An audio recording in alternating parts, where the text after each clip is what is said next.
Hey guys, MrWaheedulHaque here, back with another video. Today I'm going to be showing you where the most common leaks are on this car and how to fix them. So this is the BMW N20 engine. So here, as you can see, I've got a leak here.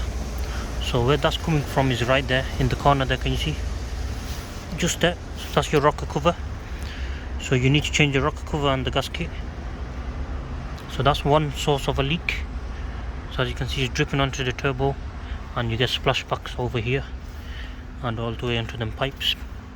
Second place you leak is here, the vacuum lines. So what happens is over time, there's a reservoir in here. You should only have air in. Sometimes you'll get oil inside of it. That's when you need to replace this. It's better to replace the entire cover with the vacuum pump thing inside of it, solenoid, whatever it's called. So that's your second source of a leak. The third source of a leak is this here. This is your oil filter housing. As you can see, we've got oil pooling up there. There's a leak coming from here somewhere. So the way you do that is just open this up, replace the gasket inside. That's it. There's your main 3 points of leaking on the car. It's the BMW N20 engine, shit engine. Thank you very much.